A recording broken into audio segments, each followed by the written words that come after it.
Roderick Kefferpütz, and you're listening to the Böll-Europe podcast, the podcast brought to you by the EU office of the Heinrich-Böll-Stiftung, the German political foundation affiliated with the Green Party.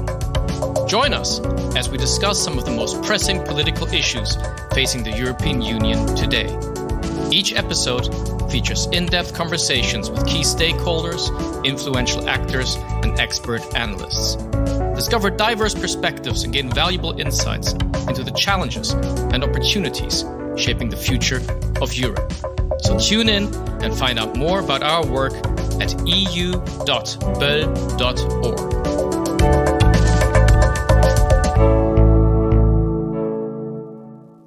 The European Parliament elections might be over, but that doesn't mean that the constellation of power in the EU is all set in stone.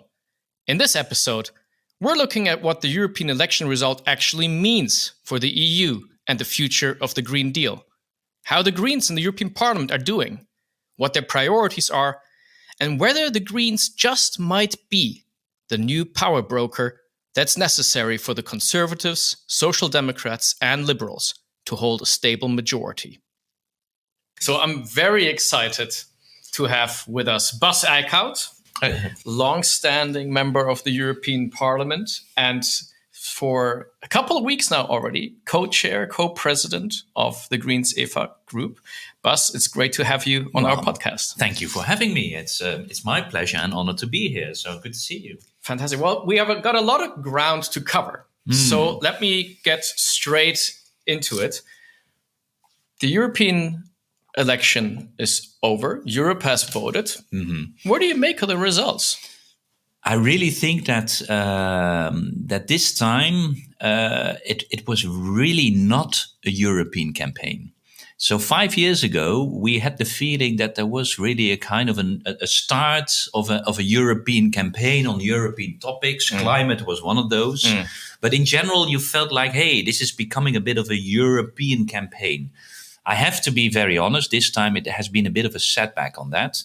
Very nationally determined, nationally oriented campaigns. And also the results are very, very national. So I don't think there is one clear message coming out of these elections. Of course, what we see is in more countries the rise of the far right. And that is what everyone is talking about. But I think it's a bit too simplistic to have that as the only reading of these elections. Because what you see at the same time is that, for example, in the Nordic countries, and then specifically Sweden and Finland, where the far right is in the government, there you see that they really took a hit. They really lost. And interestingly enough, it's the left, and in Denmark, it's the Greens even becoming the biggest, but also in Sweden, the Greens did very well. In Finland, it was more the left party that did very well. So basically, you see in the Scandinavian countries a move to the left. And no one is talking about it. And it's kind of, well, people, that's also Europe, you know. It's a bit weird to only talk about the big countries because they indeed have the big numbers. But you also have to look at the percentages, and then looking at how the left is doing in Finland, that's a great result for them. Yeah, but look at the seats. I mean, Greens EFA Group has shed quite some seats, right? Yes, but if you then look, where does it come from? Sorry to say, it's Germany, France. Yeah, sure. It's two countries. Yeah. Of course, we had some more little losses there, but what you also see is that we really substantially increased in the north, the east, and the south. We did poor basically in the founding fathers of the EU, maybe with the exception of the Netherlands, I have to say, as a Dutch, of course. But it is true that we lost percentage-wise quite big in Belgium, in Luxembourg, in France and Germany, and a bit in Austria, although there, if you look at how the campaign was very anti the lead candidate, Lena Schilling, and then still getting to 10%, that I would say, relatively speaking, pretty good results still in Austria. Yeah, that's true. No, I think the biggest losses were really in Germany and France, but they can also be very well explained by national context. In France, it's always that you have a huge gap between Mélenchon and Macron. And certainly with European elections, if you are a bit of a progressive, pro-European voter in France, where do you need to go? Because Macron is not progressive anymore. And Mélenchon is certainly not pro-Europe. Definitely not. We can also have a discussion on whether he's progressive, by the way, but that's another debate. So then you have a huge gap there, which last time was filled by the Greens, and then the Socialists were very depressed. This time the Socialists got the big of it, and the Greens took the hit.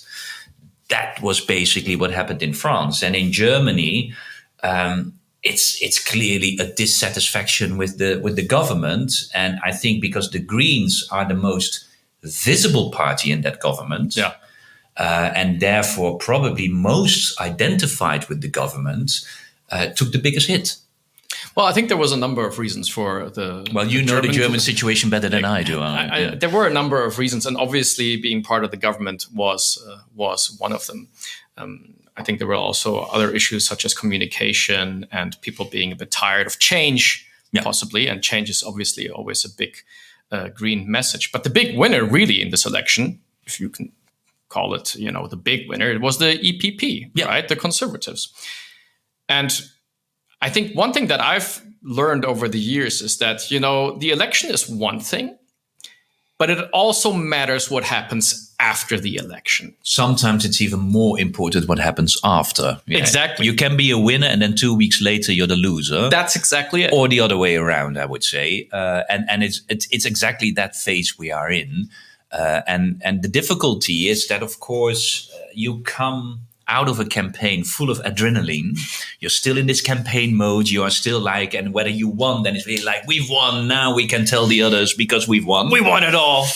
and certainly EPP had that feeling. And I think already when we were discussing the top jobs, right, in the council, where EPP was like, hey, we won so big, so maybe we should also go for the council presidency. And that was, of course, clear that would go to the socialists. And then, but maybe only for 2.5 years. Yeah. So they were just really outselling their game. Yeah, they overplayed their hand. They overplayed their hand very clearly. And I think also the end game all around the top jobs was a bit more like EPP, Christian Democrats, back in your, bit more back to earth. Back to earth. A little humility. Exactly. Yeah. But I think if you look at the election night, indeed, you're absolutely right. I mean, apart from the far right, I think it's striking to see that it was the Conservatives and the Christian Democrats who, the EPP, were the winners in solidifying basically in each country what they had, and in some countries even gaining ground. And the ones taking the hit were mainly the Liberals and the Greens. But I do think that the Greens, after the elections, what we have shown immediately is that we are calm, relaxed, and stable. We immediately choose our new leadership. There was a solid majority for that. In the group, immediately pretty calm attitude. And of course, immediately going for expanding our group. So getting Volt in, getting the Pirates in, getting some individuals in. And basically Renew, totally split. They always have these two sides, of course, but now even more split than ever before. Losing the Czechs, I would say they never really belonged in the Liberal group, but now they also really lost it. So there's not a good mood there. So they lost the election night, but I think they didn't manage to get out of that corner where the hitting is, so to say. And we as Greens, well, you could almost say we managed to get out of that corner, and now it's the Liberals only standing down. And now the question is, of course, what coalition will vote for Ursula von der Leyen in the European Parliament? Yeah, maybe just to be very precise, we are recording this while we are in the midst of this. So tell us. Yes, exactly. I probably am sometimes going to be a very typical politician now and then. Apologies for everyone who's listening. Because I can't say everything. But I do think what I can say is that now von der Leyen has officially been proposed by the Council. She just now needs to get to the majority in the European Parliament. And basically, she knows this is going to be the most complicated step. And she's spoken with you. And indeed, she is very good in calculating and very good in summing up numbers, so to say. And I have to say, I'm not so sure everyone in the European Parliament has done the right calculation yet. And I think what you see is that the three parties that formed the previous coalition, so Christian Democrats, Social Democrats, and Liberals, it's of course attractive to have the feeling, can't we just continue? Don't make our lives complicated. So let's stick to that. But number-wise, they will get to 400. Which, of course, you could say, hey, that's still enough, 720. Exactly. They need officially 361. That's right? the golden number she needs to aim for. However, we also always know, well, first of all, not everyone will be there. Don't ask me why. I have never seen the European Parliament where all the members are present. I don't know what they are doing, but they're never 100% there. So from the 400 that you have mathematically, you can already discount 10, 20 that will just not be there. And you need those votes. On top of that, it's a secret vote. So even someone that will say in your face, "No, we'll be fine," then still at the moment, no, I abstain, which is also a problem. Happened last time, Happened last time. I mean, she thought she had a massive majority. On top of that, back then, she got the support of Fidesz, which was still in the Christian Democrats, by the way. So that was part of it, but also the PiS party, the Polish ruling party by then. So number-wise, she should have had a solid majority. And in the end, the vote was only with 9 votes difference. So that's, of course, that trauma is still very vivid in Ursula von der Leyen's mind, which is logical. If she does the same calculation as last time, you're not there. She doesn't have a majority. So where will she get the majority from? Well, and that's the big question where I think not everyone is very clear yet. But to me, it's quite simple. Renew and S&D made very clear we will not accept a coalition with a far right. And to them, the far right starts really with ECR. Okay. So they mentioned explicitly no deal with ECR, which of course for S&D is very clear because the big winner in S&D are the Italians. They are the biggest delegation in S&D. And the Italian socialists from the PD, they of course cannot afford that they would go for a president that has the support of Meloni. Yeah. That just is a no-go. It's a no-go. And also von der Leyen knows I can get them, but then I lose the socialists. So I win 30 and I lose 20. So it's not a big gain. So also for von der Leyen, I don't see a possible path with the far right that will bring on those numbers. So then, the only thing that is left, whether you like it or not, is the Green Group. I don't see any other way. And of course, I'm not very neutral, but I also just don't see it number-wise. Mathematically, there is no other way. So, and this is, of course, what Ursula von der Leyen has also seen. So indeed, she basically immediately when she was appointed or proposed by the council, she got in contact with us, with Terry Reinke and me, to really discuss, let's meet. Yeah. And let's have a talk on what is possible. Because those green votes, they don't come for free. No, of course not. We're not. So what's the price, Bas? It's a big price. No, I think what we have said, what we have now told every time to the broader audience is we have, of course, all our wishes, but we are also not crazy. We do know that that we are then a smaller group in this bigger coalition, so we cannot demand our full program. Sure. But what we made very clear, no coalition with the far right. So it's either us or you have fun with others. No backtracking on the Green Deal, continuation of the Green Deal and no backtracking. That's a big one. That's a big one. And of course, a much tougher stance and an active commission on rule of law and protecting our democracy, because that's another big challenge that we are having ahead of us as Europe in our reading also of the current situation. And those, of course, these are pretty general points that we make, but that's kind of the starting basis for us. Then, of course, there is the entire security, Ukraine, accession, etc. But there we are very clear that we are very aligned with the other pro-European parties. And if you look at our voting behavior in the previous term, on all these issues, we have always voted together. So it's a priority. It's a priority for all the parties. There, I don't expect a major problem. I think there is a very solid support for Ukraine. And including the discussion on European defense. And also there, the Greens know that we need to have it, and we are also in favor of that. So no debate, no question about that. So on rule of law, I think it's also all the parties are now really also aiming for. So also there, I don't expect major problems. And of course, we have concrete proposals there. Let's see how concrete we can get. I think the big debate will be around the Green Deal, because what we are also very clearly calling for is a green and social deal, basically. Okay. And there, of course, we are very much aligned with the socialists. I think we can, if the socialists and the Greens would sit together, they probably could draft a program quite quickly.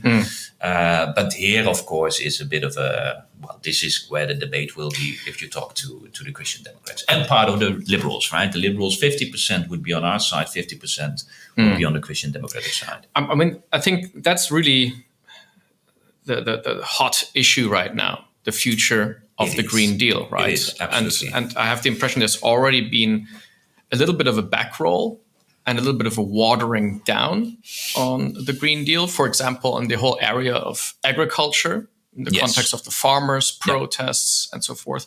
And then we also have this whole attempt to supplant the Green Deal with other deals, the industrial deal or competitiveness deal. Yeah. We've had enough of the green. We need more industry now. Yeah. How do you see that?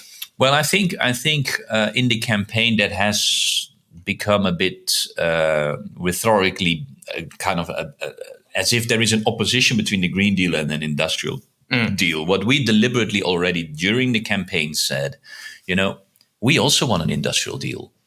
Because simply put, right, we now have our climate targets in place. We can meet those climate targets in two ways.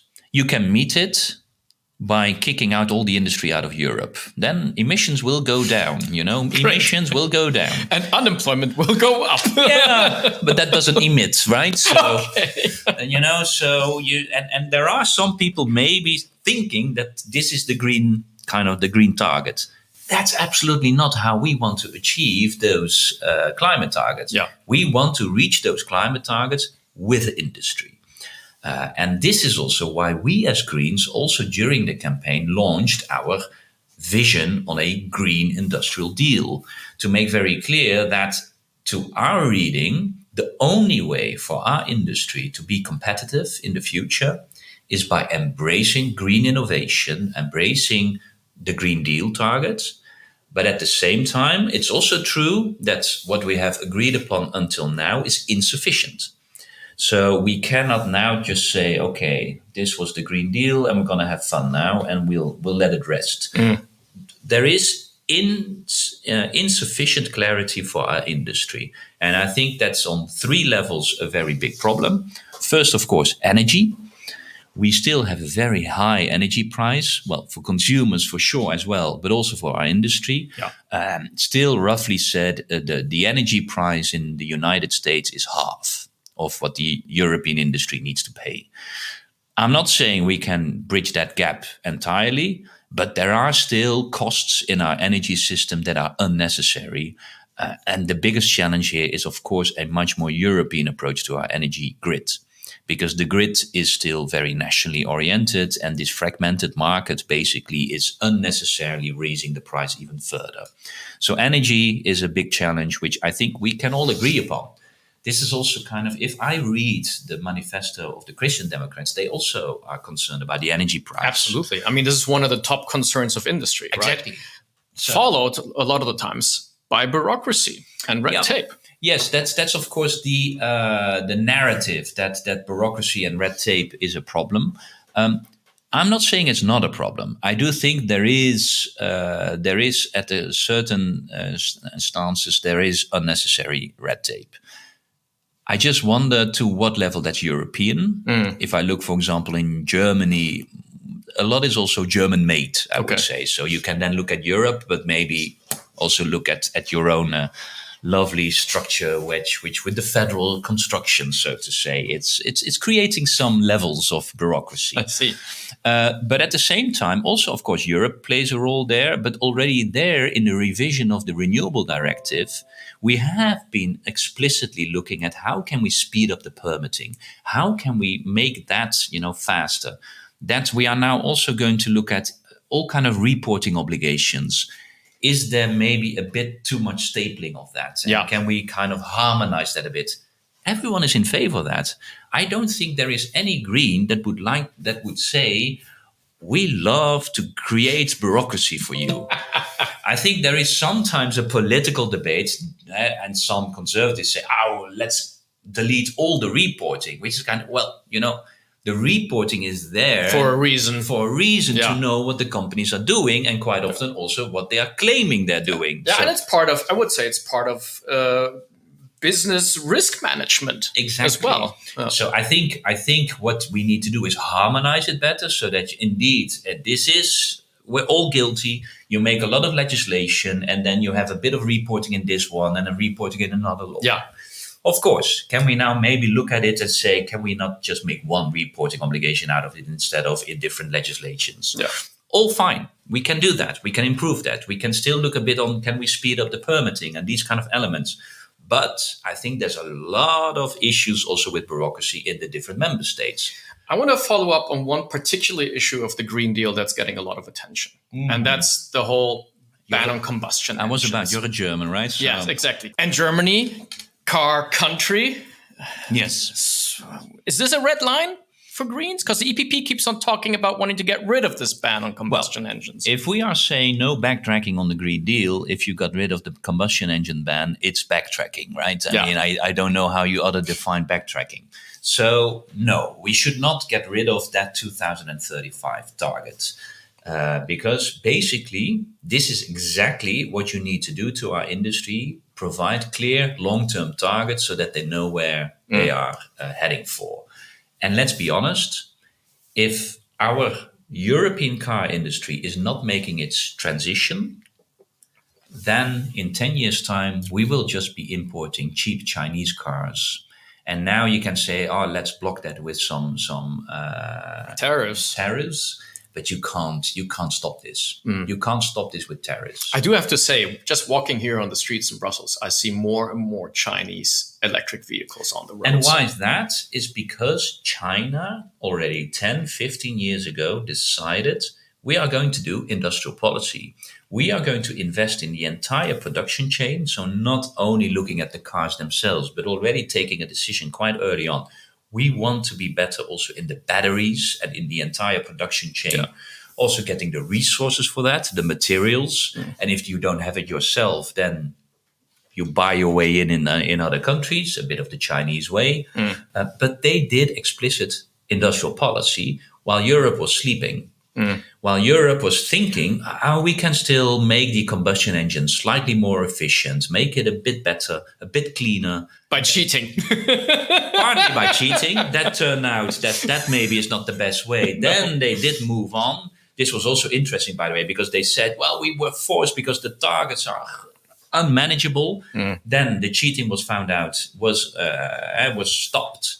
And in 2-3 years' time, they could meet the targets without cheating. They got it done, yeah. So in that sense, they are always underestimating themselves, I would say, how innovative they can be themselves. But now, and this is the big challenge, of course, they need to basically change from what they excel in, the combustion engine. And it's true, we Europeans, mainly in diesel, we have been very good in developing a combustion engine.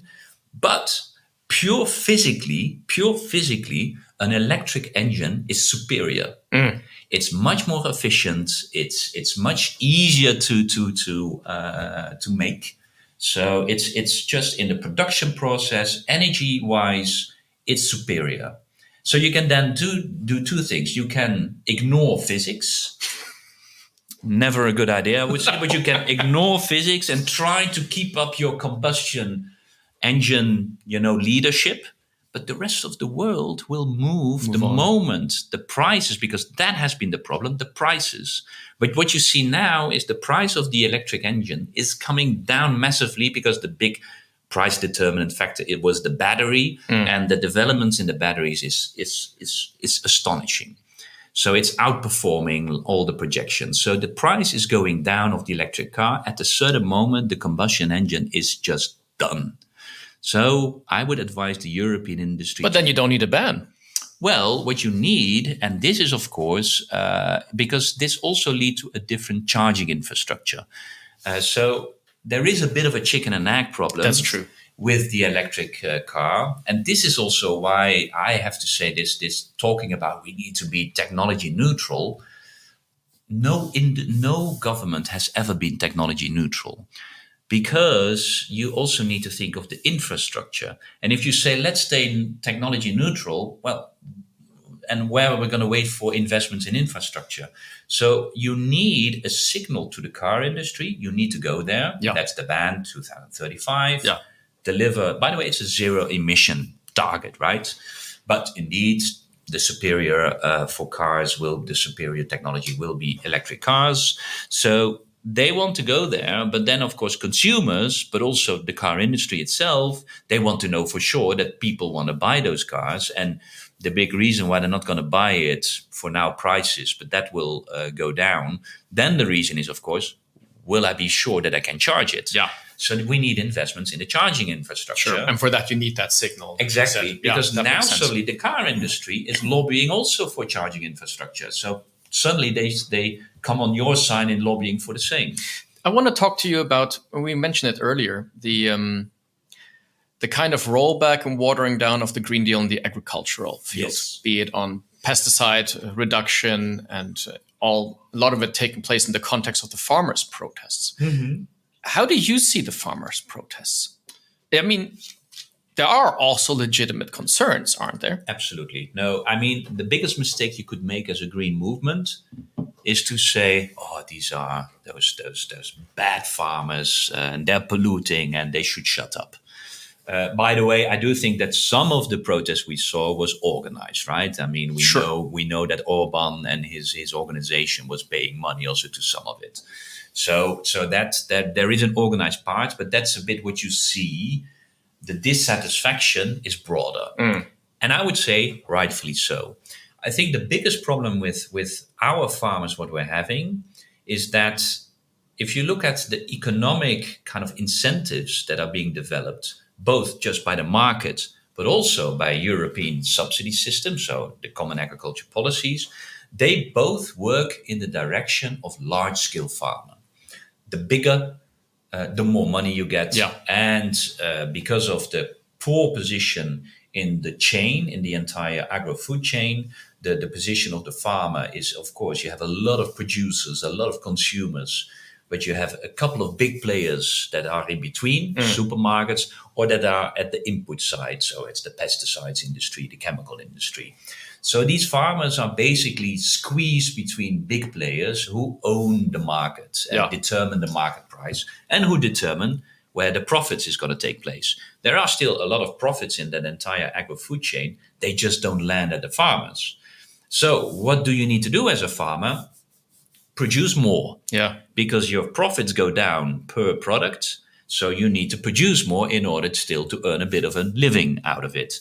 And that has been a trend for years now. This has nothing to do with the Green Deal.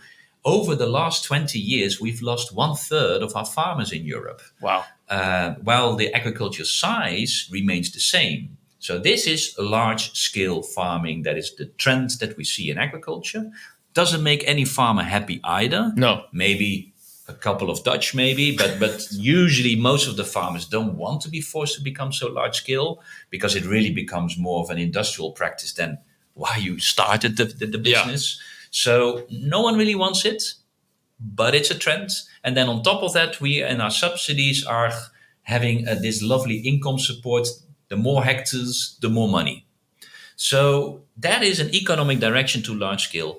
Then enters the Green Deal, then enters green policies. And they are looking at, okay, we are having challenges with climate extremes. So we need a more resilient agriculture system that can deal with extremes.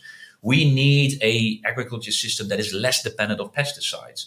All that is basically a much more diversified agriculture system, which usually is not, that doesn't fit the large scale. No, it's the opposite. It's the opposite. Yeah. Well, what do you do as a farmer? You are in between. The economic incentives go to one side, and then the Green Deal incentives pull you in another direction. Basically, a farmer is pulled apart in two different directions. And then, of course, they don't know what to do. And then, of course, they get very angry if then all kind of policymakers are saying, you are a problem. Well, maybe we as a policymakers have not thought through well enough that our economic incentives and our green incentives should work in the same direction. Yeah, they should be aligned. They should be aligned. And that we haven't done. And this is, I think, the most fundamental problem of farmers. Of course, it's then easy to scapegoat the green policies, and that's what conservative politicians do. They don't want to talk about the difficult issues like restructuring market incentives, etc. Oh, that's complicated. You may have to be nasty to some of the big players in the chemical industry, the fertilizer industry, so you don't want to do that. Blame it on the green policies. Yeah, that's easy. It's easy. And that's why you're conservative, because then you keep it all as how it is. But I don't think that's a sustainable, not from an environmental perspective, but also not from an economic perspective. We're nearing the end of our podcast. And one of the questions that I want to ask you, because you mentioned some of that earlier, is also the development of the far right. Yes. But also the development of the conservatives. Because within the European People's Parties, the Christian Democrats, you also have progressive elements, and you have elements that are, willing to, go in a coalition with the far right. How do you see this developing over the next 5 years, and what role do Greens play within that? Well, I do think that, generally said, there is a big assignment for all the pro-European and pro-democratic forces in the European Parliament. So therefore, when we started, we can, of course, do a bit of fun about the mathematics, and you need the 4, and it's silly not to see that. But I think there's also a very serious part in that, and that is that what we see is that in the trend, the pro-democratic, pro-European forces are shrinking. And that's a bit in the center. So the center is shrinking. Whereas all the challenges that we are seeing for all of us demand more of a European approach, be it climate, be it our security, be it our economy, be it our defense. I don't see that any country in the EU can solve that on its own. Yeah. Even not Germany. I mean, I know in Germany, sometimes you think 80 million people, we can still do a lot. It's nothing. You're nothing compared to the US, to China, India, the Africans that coming up. We are nothing on our own. So we need more and more a strong European approach to almost all of these issues that we just discussed. And the people don't feel secure enough to put that trust in a bigger European setting, basically. And this is where the far right is profiting from. It's not that they are bringing brilliant solutions, but they are just feeding they are feeding the feeling of insecurity and unpredictability, not knowing where the future will be. And it's a very human reaction. If you do not know how the future will look like, you stay put, you stay a bit. And this is why it's easier to be conservative, because it's a bit of a natural reaction. If you are a bit insecure about the future, you don't move. Yeah. But that's basically the wrong solution if you look at all those challenges. And you can say progressive politicians failed in making very clear on why sitting still is not a solution. So we have something to learn from that as well, as progressive politicians, I would say.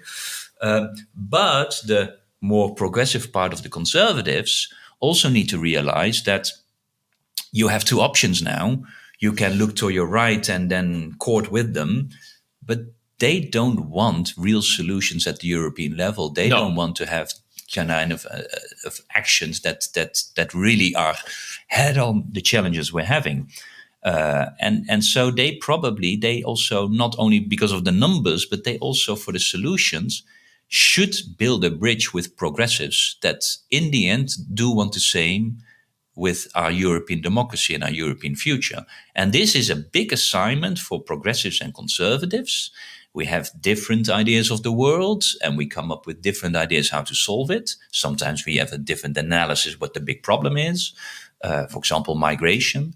But nevertheless, we have to do this together. We need to bridge between those two big blocks of conservatives and progressives if we want to achieve European solutions that people can see. If we're not doing it right the coming 5 years, I am afraid that we get forces that will tear Europe apart afterwards. I think this is one of the magic. Nice ending, right? You want to finish already? No. Well, I think this is one of the magic formulas, right? That, as you said, when there are insecurities, people pull back and kind of, you want to go into your own cocoon when in fact you need to move forward. Yeah. But at the same time, you can't move forward too fast because you risk losing. That's the biggest dilemma. Because if you listen to the climate scientists, they are basically saying you need to move faster. Yes. There's no climate scientist that is saying, oh yeah, take your time. They're just saying, please, Europe, you need to go faster. I would say economically, we also need to go faster because America and China are not waiting. Even with American elections and we get a crazy guy, he will not dismantle the IRA, the Inflation Reduction Act, which has nothing to do with inflation reduction. It's just they needed to sell it somehow. I would say it's even increasing inflation, but that's another discussion. But it's a massive green investment program what the Americans are throwing in. It's billions and billions of dollars they're throwing into green economy. So China is doing it, the United States is doing it, the Middle East is doing it, and Africa is coming, and India is coming. We can't afford to sit still. So both environmentally and economically, we need to accelerate. Although indeed the feeling of people is, can we not, there's a lot of have changes. A breather. yeah, a lot of change. Can we slow down a bit? Here we need to find a balance. And this is basically, of course, what you get if you put progressives and conservatives together and willing to work together. So I think this is our biggest assignment to work on that. But of course, and this is a bit where the Greens will have the most difficulty in that, you feel that pressure of the environmental system, as some always say, well, you can't do compromises with physics. And that is, of course, true. So you do feel that pressure, but we really need to do compromises in society. Yes. And so in that sense, we will have to do that. But there, of course, it's kind of how can we strike a balance where we feel like that we are still listening to science and to physics, but at the same time, also take into consideration also the concerns of people. And I think here, of course, and this is also why in our program, we very much also said it's not only a Green Deal, it should also be a social deal, because too often the people have felt that the solutions were for the people that already can carry it. Yeah. And this is, of course, the image of the electric car. People think of a very expensive Tesla. Forget about the Tesla for many reasons, I would say. And that's, of course, for the haves, something reachable, but for a lot of people, totally not reachable. Yeah. Well, the same in the entire discussion we also saw in Germany on the heat pump. Yeah. It feels like we need to do massive investments. I'm not so sure my house will be as valuable as later on. It's a massive jump. And at the same time, they have the feeling, but the industry is getting subsidies and they're being... So the level of unfairness in the approach until now, and let's be honest, that's also partly in the European setting, partly also because Europe can do pricing mechanisms, etc. But in the end, social policies are at the national level. There's a fundamental mismatch, I would also say, in our construction of Europe. These are the elements we also really need to address the coming 5 years, because otherwise people will feel like, okay, it's a program that is just put onto us without listening to us, and we need to pay for it. Yeah, that's, if you want to get rid of people's support, this is the way. And that we've seen a bit, of course. So, a lot of challenges and striking this balance. I think we have to do that now with the current pro-democratic, pro-European forces that we are still having that majority in the House. But you do feel it a bit like the coming 5 years will be maybe our last chance to do it right. So what keeps you optimistic? That I think a very important one is that industry has changed fundamentally. So where in the old days, and some want to revive that, it's either industry or green and you bash each other. Really, and I have to admit, 10 years ago, when I was talking about climate targets, in some settings I would be thrown out of the room, or in the best way, we had a long discussion on the targets. Basically, on targets, we don't have a debate anymore. The most serious industry, they know, okay, we need to be climate neutral. We agree on the goal. We agree on that, but we have concerns how to get there. Yeah. Okay, let's discuss that. And then we have a long discussion. But they do feel like this is where we want to go. So the industry has changed. And industry is, of course, also having its kind of impact on the employers because they're there as well. I do see the trade unions change as well. More and more of the trade unions who, of course, sometimes have a bit the feeling like, how can we maintain our current employment? Also realizing, well, if the world is changing and we just sit still, we're dead.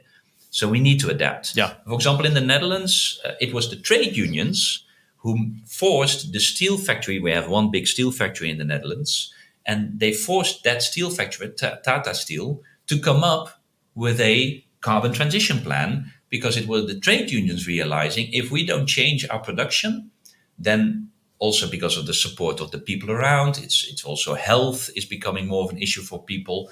So they realized if we want to survive here, we really need to adapt drastically. Yeah. And it was the trade unions forcing the employers to adapt that as well. And there you saw in the end a combination of the CEO with the trade unions coming up with a future plan. Fantastic. That's the changes you see in a society that gives you hope, where you feel like, okay, there are people that are looking further down and looking further ahead. And if we can then bridge, allies between allies that usually are working against each other, then Europe has a bright future.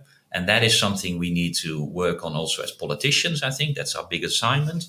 And that makes you positive. So it's the pressure, the time pressure and all that makes you really sometimes scared. And also I can be very uncertain. But then these kind of developments, you feel like, but there is hope and people want to go head on and want to grab the opportunities. Well, let's I would say strengthen those people and empower those people. And hopefully that can bring hope back also to the European citizens, and then they will vote differently. Fantastic. Bas Eickhout, a lot of work ahead for the next 5 years. Yes, exactly. Yeah. But also a lot of hope to get that work done. Thank you very much for having been there for us. Thank you. It was a nice talk. Thanks. Thank you for joining us on this episode of the Böll Europe podcast, and a big thanks to our guest Bas Eickhout for sharing his insights on the power plays at EU level and on the Greens' role in this new EU legislative cycle. If you want to stay informed, check out our web dossier on Europe after the European Parliament elections, featuring insights from the Heinrich-Böll-Stiftung's offices and partners on this new EU legislative term. The latest edition of our flagship publication, Böll Thema, is now also available in English. So check out the show notes on our website for more related content, eu.böll.org. And if you enjoyed this episode, hit the subscribe button, leave a review, and share it with your friends and colleagues. Until the next episode, goodbye.